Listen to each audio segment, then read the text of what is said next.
Thor versus Sentry. Doesn't that get you excited? Oh, this is going to be a good one. So let's just dive right on in because I cannot wait.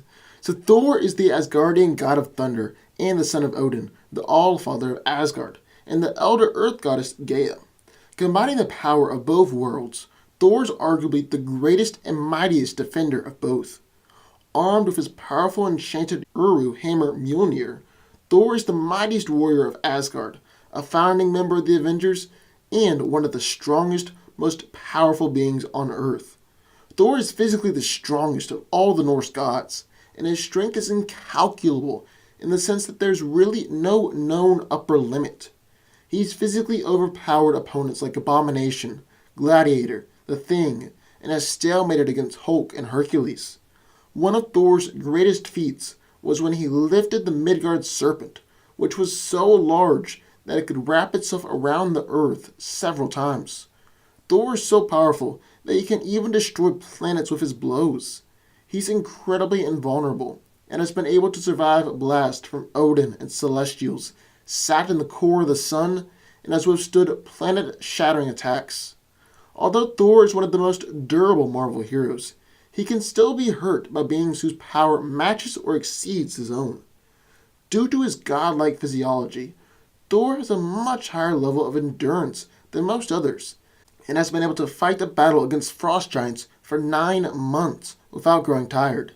He can go incredibly long periods without food, drink, or rest, and can survive in the vacuum of space. Thor can fly incredibly fast, even in combat, and has been seen keeping up with the Silver Surfer and going several times faster than light before. He's one of the most trained and experienced fighters in the Marvel multiverse and is on par with Captain America in terms of skill. However, even though he's a master of several different forms of combat, he often prefers to brawl when fighting powerhouses like Juggernaut, Gladiator, and Abomination. He's also one of the greatest weapons experts in the world, having been trained with an axe, sword, bows, shields, and clubs. However, Thor usually relies upon his trusty hammer Mjolnir. The hammer is one of the most powerful weapons in the Marvel Universe, and has proven capable of hurting cosmic entities before.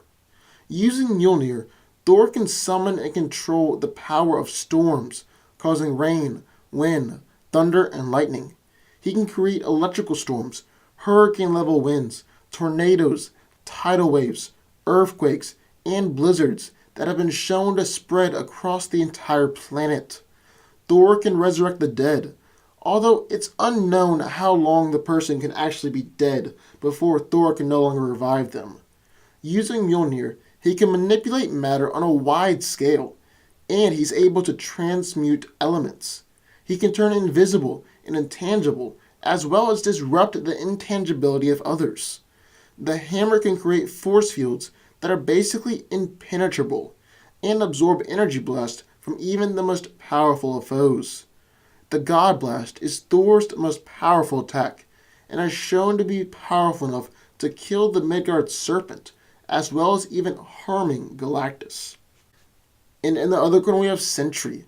Robert Reynolds became the Sentry, one of the first and mightiest superheroes after ingesting an experimental super soldier formula. He is trapped in a constant battle with his dark side, known as the Void.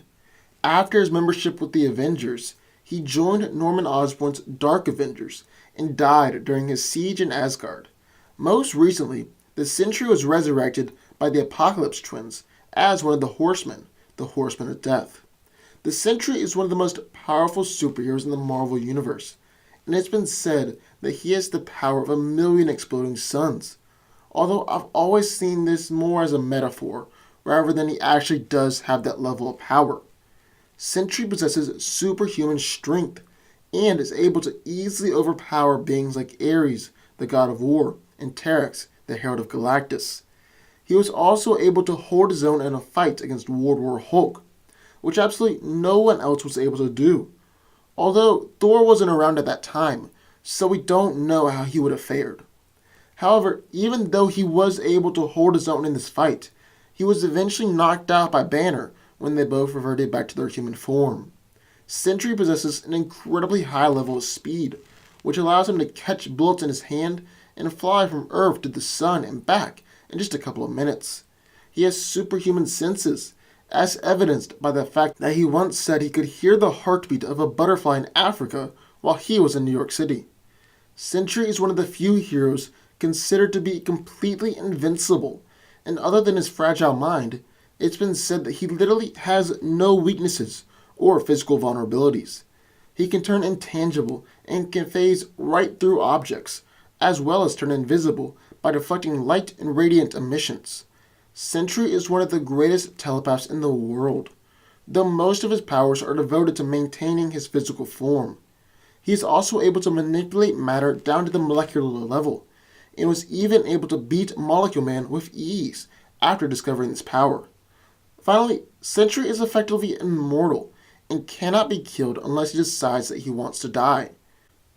So who wins this fight? Well, let's break it down. Oh man, this is going to be a hard fight to decide. Now, both of these characters could win it.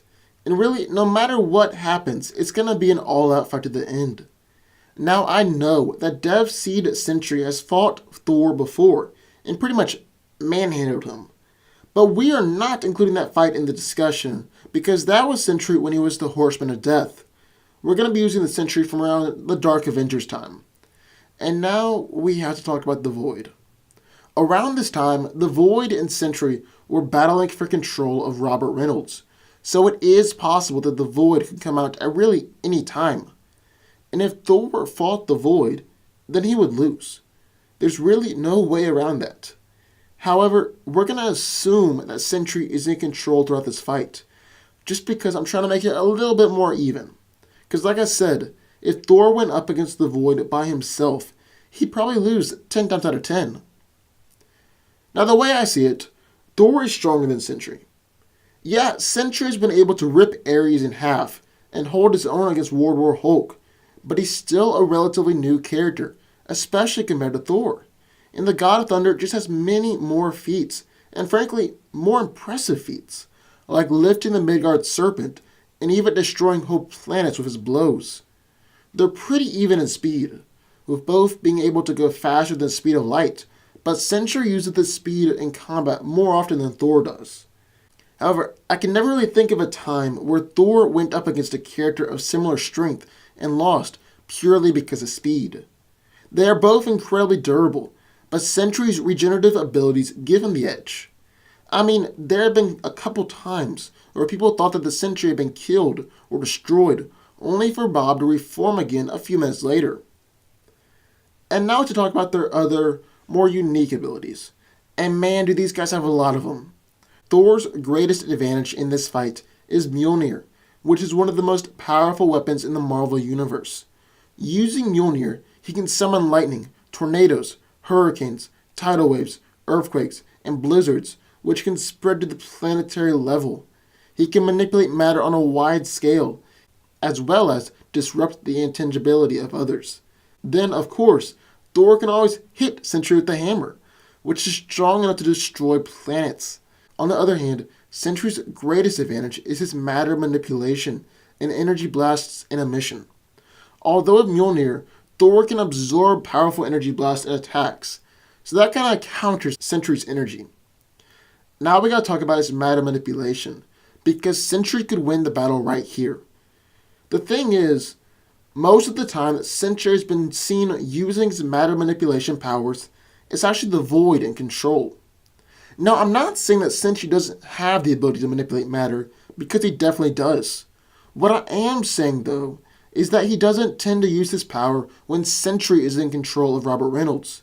The matter manipulation powers tend to come out when the Void is in control. Then Thor is also able to create basically impenetrable force fields and deliver the God Blast, which is his most powerful attack.